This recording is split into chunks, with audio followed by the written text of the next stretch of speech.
morning and trust that that is exactly what takes place as we open His Word. We're in 1 Peter. We are working through the book, and we are still, if I can use the word politely, laboring through the first chapter. We are now going to be looking at 5 verses, and in these 5 verses, I just have to give you a heads up. There are at least 8 subjects in these verses. Peter being Peter, if you know him from other parts of the Gospels, he is not a one to just be silent. And he, as we'll see when we read this text, I'm just giving you a heads up. Your head will almost spin. What is he? He's got this subject. He pulls in this thread. He talks about this. He grabs this idea. He pulls that in. And he's just bringing in all these ideas, one after another. And if I was to spend the time that this text, I think, fully deserves, we would be here a very long time. So I've done my best. I prayed this through and pulled out what I think, sifted to the top, what I think is this overarching point that Peter is making within these 5 verses. And I've entitled this simply the one single word with an exclamation mark, ransomed. Ransomed, a New Testament concept that might be not so familiar to you and I, but would have been an idea that the New Testament readers would have fully understood. They knew the concept of a slave trade, something that, of course, is not legal in Canada and has been abolished in many parts of the world, something that, by all accounts, is not part of our general experience, but they would have understood it. So when Peter threw in this word in the midst of what he's talking about, they immediately had an image of just what that meant. It meant that they were literally purchased, that they were at one time enslaved, caught, and that now they are free. And that was exactly what could take place in a slave market. You could literally buy a person, and you could go through a process, and that person could be legally set free. And that's the idea that Peter's leaning on throughout this text, and we'll see that as we look at it together. Before we proceed, I want to teach you, or get you to at least, to some degree, remind you of a verse in 1 Corinthians chapter 6, actually a shard of verse 19, and then verse 20. I'm going to get you to repeat after me. You ready? I'm not even kidding. Here we go. You are not your own. Okay, that wasn't bad. This time we're going to do it in English. Okay? This is what I heard. Yeah, I'm lying. Okay, here we go. You are not your own.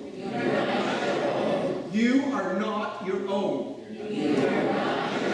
You are not your own. For you were bought with a price. You were bought with a price. You were bought with a price.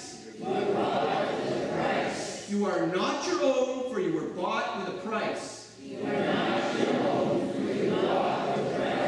So glorify God in your body. So glorify God in your body.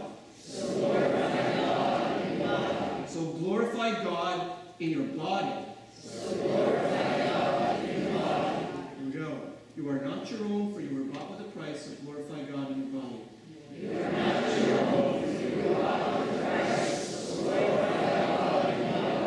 body. That verse is tucked away in the book of 1 Corinthians, and the subject matter, the context of that verse is about sexuality and sexual immorality. And it's reminding the church in Corinth that they have been purchased and therefore they need to behave accordingly. And that principle is tucked away throughout Scripture, throughout the New Testament, this idea of being bought from a slave trade, being ransomed, being redeemed. That is a truth that we see in the great scheme, the great subject of salvation. We find these important words, and one of them is being redeemed, being ransomed. Just with that preliminary idea in mind, let me try and begin to give you a bit of understanding of this text again. We're going to do some background. I'm just going to give you a run because the verses we're looking at, 17 to 21, of course, fall in the middle of the context of what we've been looking at. So just by way of quick review and orientation, if you haven't been here, just to kind of give you some idea of what this greater text is saying as we head into our text this morning, let me just back up a little bit. Pardon me for the repetition. I know some of you are finding this perhaps at this moment rather tedious. Puff your pillow, here we go. Verse 15 says this. Therefore, and of course that's because of verse 12 verses. The first 12 verses are all about salvation. Because you have been rescued, redeemed, born again. Because you were elect before the foundations of the world. Because God has made you eternally His, eternally yours is Christ. Eternally secure is your walk with Him. Therefore, because He has done a work in you that you cannot undo, prepare your minds for action. Gird up the loins of your mind. Tie down the loose ends. Get yourself focused. Pay attention to what you're doing here. You're not living haphazardly. You're not running off in every direction. You're not having your life go scattered hither and thither. You've got a purpose. You've got a focus. Pay attention here. Be sober-minded. Be clear-headed. Pay attention to what we're doing here. Christ has saved you. He's rescued you. Now you don't just wait while we're living to die. You just wait around for your time, and then one day you'll show up in heaven. You have a reason that He has called you into His kingdom. So pay attention. That's what He's saying. Be sober-minded and set your focus. Here's where your mind should be. Here's the aim of your life. Here's the direction of what you should be looking at. Set your hope fully on the grace that will be brought to you with the revelation of Jesus Christ. We know how things are going to end. We know what the conclusion is. So pay attention to how things will pan out.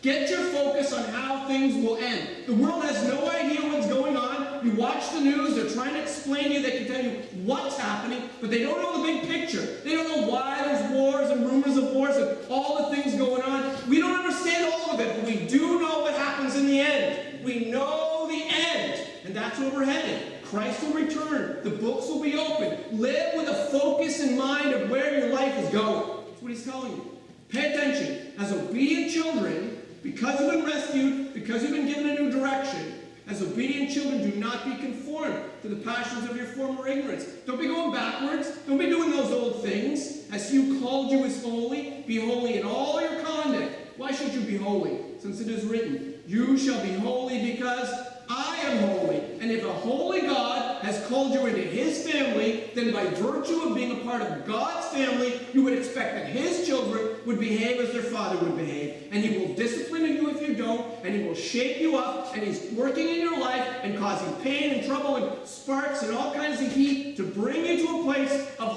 holiness. That's His aim. He's working in you while you work for Him for His glory. And now we have verse 17. Get ready. And if you call on Him as Father, who judges impartially according to each one's deeds, conduct yourselves with fear throughout the time of your exile, knowing that you were ransomed from the futile ways inherited from your forefathers, not with perishable things such as silver or gold, but with the precious blood of Christ, like that of a lamb, without blemish or spot. He was foreknown before the foundation of the world, but was made manifest in the last times for the sake of you, who through Him are believers in God, who raised Him from the dead and gave Him glory, so that your faith and hope are in God. Now I told you there's at least 8 subjects in there. And Peter just pulls in all these threads of ideas, and each one of them you can pause and pull out and explain it. It's quite a text. I'm not trying to do it injustice, but we are just going to grab a hold of the thoughts. Let me just give you a recap again. Pardon me for explaining, but I want you to see this whole big thing. What has he told us so far? His first subject was salvation. He told us all about the ins and outs of it, how you've come into this relationship with Christ. And then he begins with 3 commands. First command was to live in hope. Set your mind in such a way that your mind is focused on what matters. Live with a purpose for why you're here. Live seeing the end result. Live in hope. And then he calls us to live in holiness. Be done with your old ways. Be done with your old habits. Be done with what your flesh cries for. Be putting it to death. Be walking in holiness. And now in the text, you might not have caught it, but there's a command in there. He calls us this. Live in fear. Might sound like an odd expression, but in fact, that's exactly what Peter has said. In verse 17, I'll just read it again. And if you call on Him as Father, let me just explain something here. The word if, it's kind of an odd word. It is a rhetorical if there's such a thing. It's if, because kind of thing. Some translators have actually taken this word. If you have an NIV, I believe it'll say since. The actual literal Greek word is if, but the thought, the feeling of it is since, because. It's not an if, well, maybe. It's a rhetorical, if that's the way you are, then this is how you're going to have to behave. And we all know that that's the way you are. So don't be confused by that. I'm just trying to explain the text. If you call on him as Father, since you do, who judges impartially according to each one's deeds, and here's the phrase, conduct yourselves with fear. Isn't that an interesting expression? Conduct yourselves with fear. We all know there's all kinds of fears in the world. Is it agoraphobia? That's a fear of open places, which is the fear I have every time I go to the mall that it's going to be open. I have to go shopping once again. There's all kinds of fears that people wrestle with and struggle with and try to get over, and that's not the idea of this word fear. In fact, if you have a translation that might have even added an adjective, which I can just say politely, is not in the original. That's why the translators of the ESV have not added any clarification on that word fear. Your translation might have the word reverent fear in an effort to explain the word fear. But in fact, that word is not there in the original text. What it actually says is, conduct yourselves with fear. Interesting. Let me try to explain it with you. What does that mean to live in fear? Can I just say you have already been living in fear? Let me just explain what I mean. But it's a common, ordinary, routine way you live. You live, as Paul meant this phrase, you live in fear right now. Maybe you can recall back to when you got your first driver's license. You remember what it was like to be behind the wheel, maybe for the first time. Maybe you were 16 years old, it was your father's car, and you had this sense of responsibility. Maybe you were different than, the average kid, and maybe you didn't care. But I'm just saying, in general terms, maybe this is how you were. You had this sense of, I am now behind the wheel of a machine that could kill someone else or me. I need to pay attention, and you're cautious, and you're watching everybody that comes, and every bicycle, and every red light, and over time that diminishes, and now we're just all like, yeah, whatever, here we go. You get used to it, and you get lazy, and you lay back, and you lose some of your fear, but you drove in fear, not in panic, not, I'm scared, no fear like that, not terror, but there's a sharpness to your understanding, a focus that comes to your behavior. There's a realization that this is the real deal.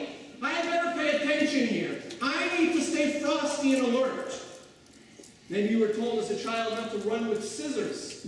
Maybe you were told that, in fact, if you had a nurse or a fireman or an ambulance attendant in your family, you weren't allowed to do anything. You were taught fear. Don't stand on that chair, you can fall down and break your neck. Don't do this. Wear a seatbelt before you sit in a chair you're drinking your milk. So, whoa, slow down. Everything's got to be super hyper cautious. You're taught to fear. Such that now you are respectful, for example, of sharp objects. If you're going to pick up a chainsaw, as you do, ladies, you pick up a chainsaw. You don't just nilly-willy, whimsically run through the house doing whatever. You live in fear, not in terror, but with a respect, with an understanding that this thing is not to be wielded foolishly, not to be wielded whimsically, not to be haphazardly abused. Look at this picture. This man has gloves on, he's got a shield, he's got a helmet. Why is he doing that? He is cutting a tree in fear, not in terror, you understand, but he's got this sense of respect for what is going on. There's an understanding that this tool has the ability to do something else, and I'm going to pay attention to what it needs to be doing. Teach your children fear, not to belabor this point.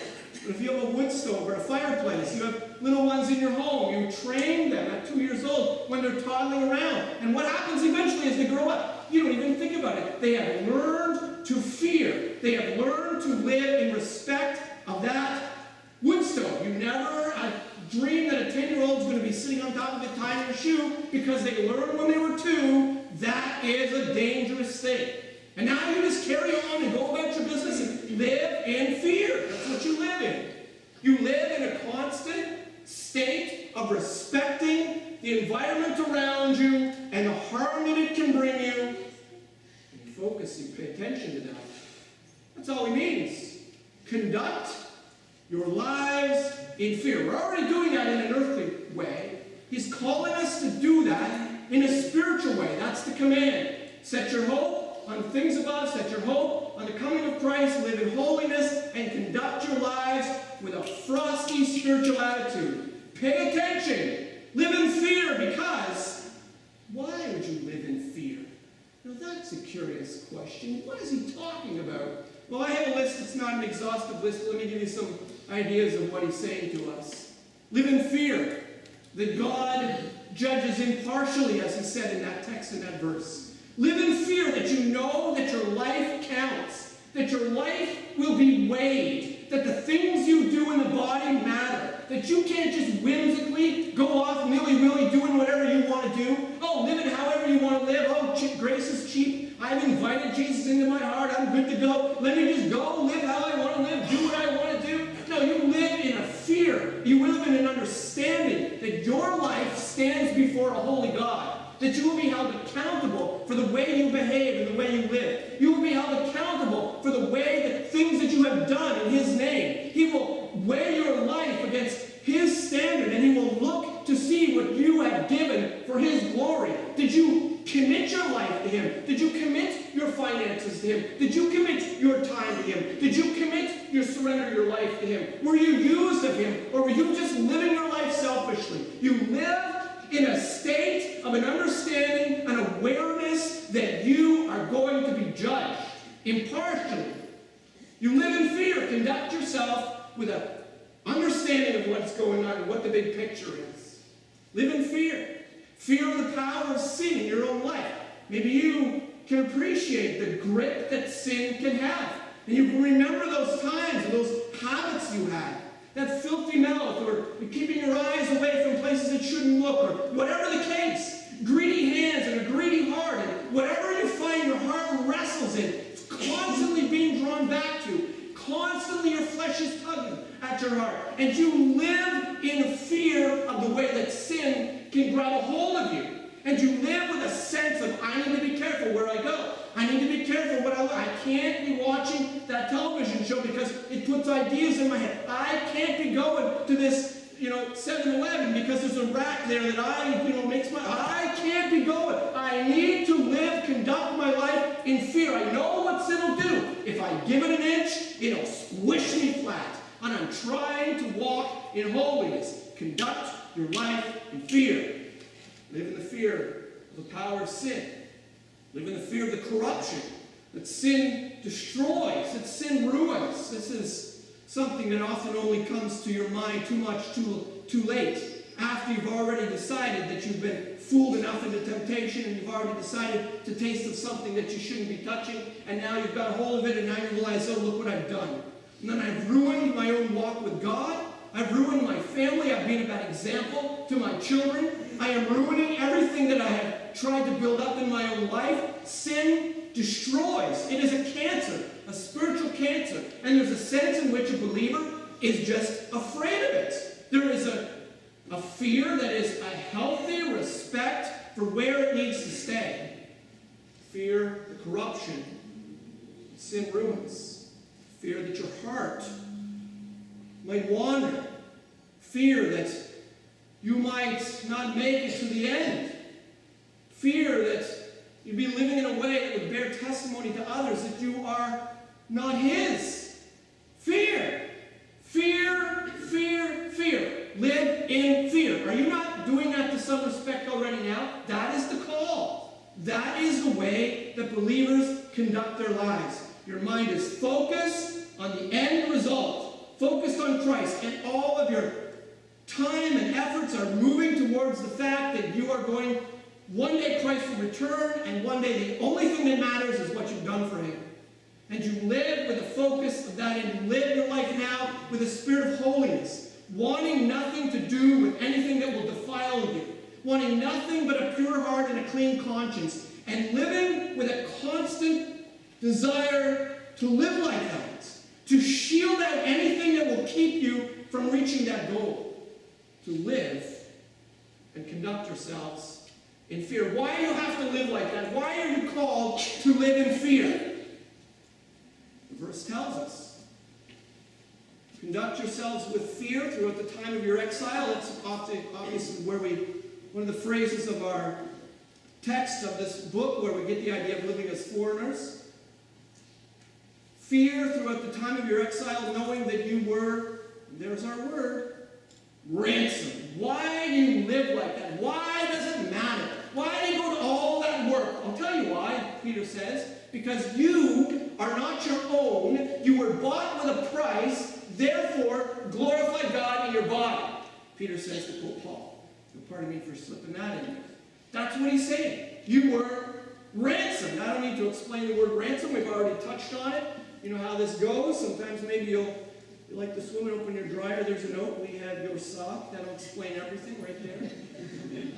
Speaking of ransoms, I came across this on a blog. It was a practical joke that went very poorly. Apparently, a brother decided to pick up his nephews or niece and nephew or whatever from school, take them up for ice cream. So he left a note with his brother to tell him that he had picked up his kids, so I've got to hold him. And this is what he wrote. Todd, we have your kids, the dumb one and the smelly one. If you ever want to hear them complain about the quantity of birthday gifts again, do exactly as we say. How do you like that for letting your brother know I've got your kids, and by the way, don't worry about them. Don't worry about them? What? Looks like a ransom note. Apparently it didn't go over very well. You know the idea. Perhaps this experience is uncommon in your personal realm of life, but it's a New Testament concept of being ransomed. And as I mentioned already, ransomed is throughout the New Testament. There's 4 things that require something to be ransomed, for ransom to take place. First thing is a person in bondage. You need a person in bondage requiring freedom. Second thing you need for a ransom is a price required to secure their release. Third thing you need from a ransom is someone willing to pay the said price. And the fourth thing to make a ransom legitimate is you need a change in status of the person who was in bondage because of that transaction. And if you know the New Testament, that is exactly what we have been given in Christ. You and I are in bondage to sin. By virtue, if you're a Christian, you absolutely know what that sounds like and what that feels like and what that is. You know that. You know that if you're not a believer this morning, you really have no idea what that's, you don't even feel. Sin is so delusional to you that you don't even know that you're a slave to it. You think you're free. You're free to go and do whatever you want.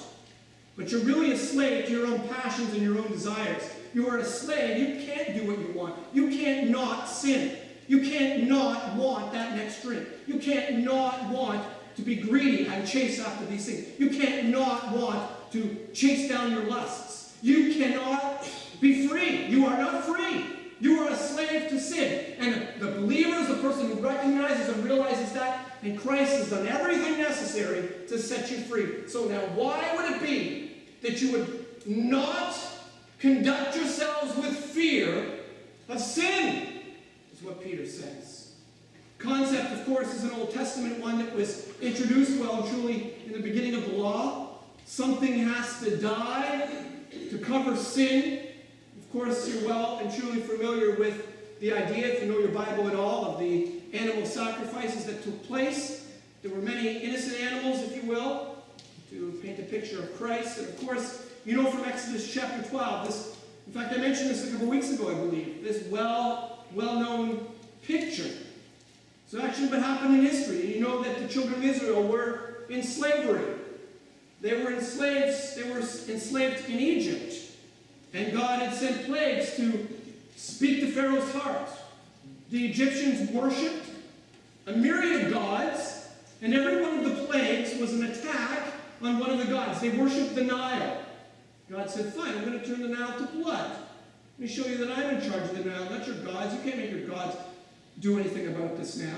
They worshipped beetles. God said, fine, I'm going to send you so many bugs, you're not going to know what to do with them. And you're going to find out your gods have nothing to do with this. They worshipped frogs. God said, okay, I'm going to send you frogs. And every single one of these plagues was an attack and said, do you know what? I'm in charge. And Pharaoh's heart was hard, not interested. My gods are really the one in charge. But this last plague, this was where everything changed.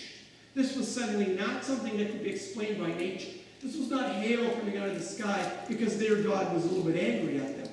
No. This was unlike anything else. The angel of death was going to be selective. The angel of death was going to go through the camp, and he was going to go into every home, invisibly into every home, and if you were the firstborn, if you were the oldest in your family, you know the story, that would be the last night you put yourself to bed. You would die.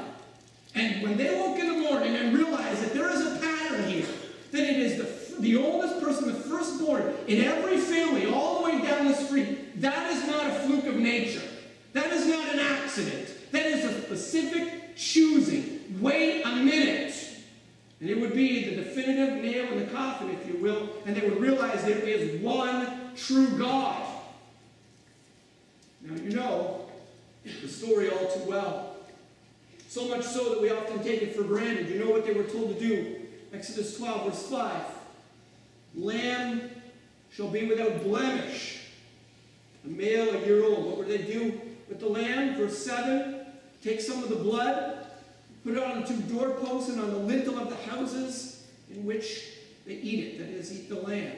By the way, if you're not architecturally savvy, just for the sake of explaining this English word that we hardly use, a lintel is a weight-bearing beam above the two doorposts. All right, just to comprehend what you're reading there. So they take some blood. Why would they to do this? This is so odd.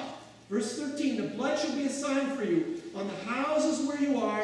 When I see the blood, I will pass over you. They were redeemed. There was a price paid. An animal died so that the firstborn in every home would be bought out. There was something God, let me say it this way. God created the world by speaking words. But he did not give us salvation by speaking words, because he is a God of justice. And a God of justice demands that there be something, some payment for sin. That something has to pay for your sin. Something must, because God is just. He will not turn a blind eye. He will not say, oh, I love you so much, I'll just let you get off the hook. Something has to die. That's the principle. So, you are ransomed. You are ransomed through the blood of Christ. Ransomed from the futile ways inherited from your forefathers. This is a great expression which we won't take time to pull out.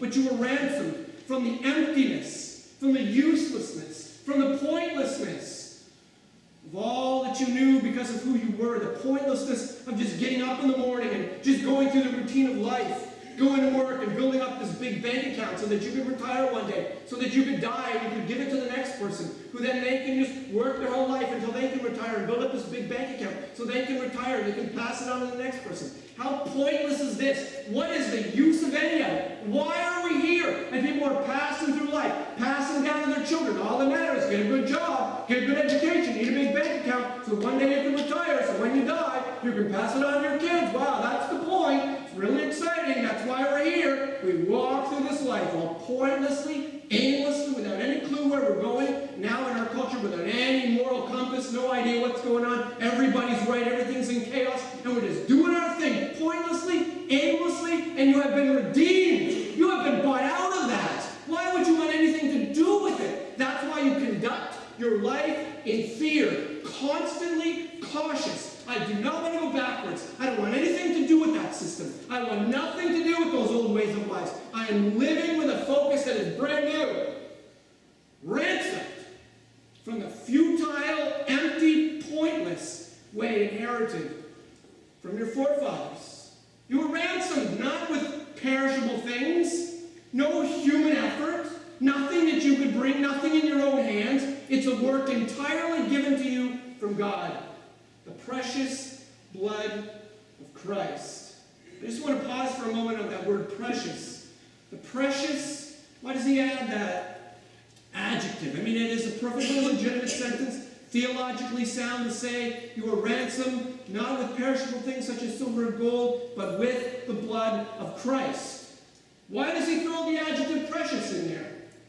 I don't think I have a full answer for you, but that's Peter.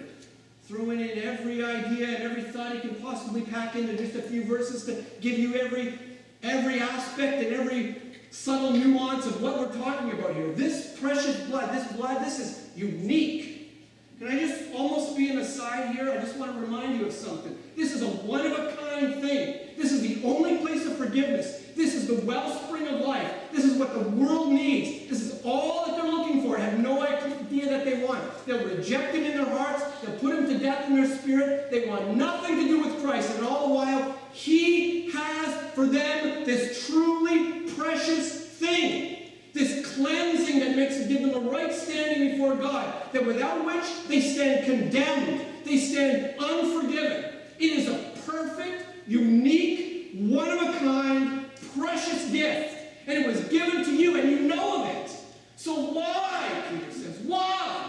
Why would you conduct your lives in any other way except to live in fear with a constant awareness that I am walking a very thin line? I've got to be conscious of sin. I've got to be careful of my holiness. I've got to keep my focus right. I've got to live according to the calling that is put on my life, because I've been rescued. I've been redeemed. I've been been set free and bought out of the slave trade. I don't go back there again. The precious blood of Christ. Can I just say something else? And I trust you don't think I'm being overly critical this morning. I'm certainly not wanting to pick on any particular people.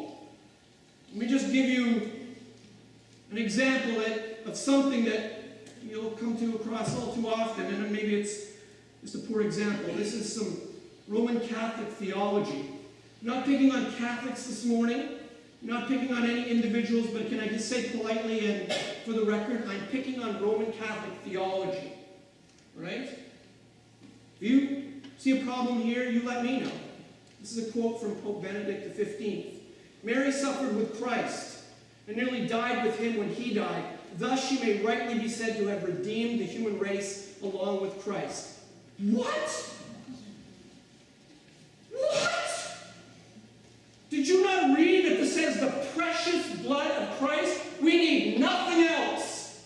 If you have a beaker of water and you put one drop of poison in it and give it a lovely stir, would you drink that? It's not water anymore. It's suddenly a solution. It is not pure. It is not untainted. And when you take anything else and you add it to the blood of Christ, you have destroyed salvation.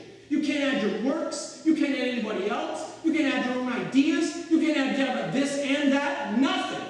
If you're going to be rescued, it is on the merits of the blood of Christ alone. And he has rescued you by his precious blood. And how dare you live in your old ways? How dare you wallow in the filth that this world gives you? How dare you not be cautious of the internet and the television and the movies that you watch? How dare you not be careful about what magazine you pick up and get all excited about who's who and who died this week in Hollywood? Who cares? We have a purpose. We have a reason for being. We have a focus, and it's far beyond this world. Pay attention. Live in fear. Let me read another one to you as if that one wasn't enough. Pope Pius XI, 1923, the Virgin of Sorrows shared the work of redemption with Jesus Christ. Is there any reason that I'm not a Catholic? It has nothing to do with the fact that I was not born that way. It's to do with the fact that their theology is entirely unbiblical. I mean, no criticism against any individual. Do not hear this as being harsh or critical. It is just truth. It is the precious blood of Christ. That's why the Reformation is not over. And I'm not trying to start a war or pick an argument or have a fight or, in my heart, I'm just trying to tell you what the Bible says. It's my job, that's why you hired me. You'll have to get over it. 1 Peter. 1 Peter 1, verse 20. He says, we wrap this up. He was foreknown before the foundations of the world, made manifest in these last times for the sake of you who through him are believers in God, who raised him from the dead and gave him glory, so that your faith and hope are in God. Does your head spin from those verses? Peter has got every thought coming, every idea foreknown before the foundations of the world. This thing about Jesus coming was in God's mind before the world even began, before he said, let there be light. He already knew what was going to happen. This was already a part of his plan, and you were a part of that, even in eternity past. When in eternity past? You can't ask that question. There is no when in eternity past. It's just the ever-present now. Don't ask me to explain that. Somewhere back then, somewhere is not even a word you can use, because in eternity there's no somewhere or somewhen. There's nothing. Okay, I'm getting confused myself.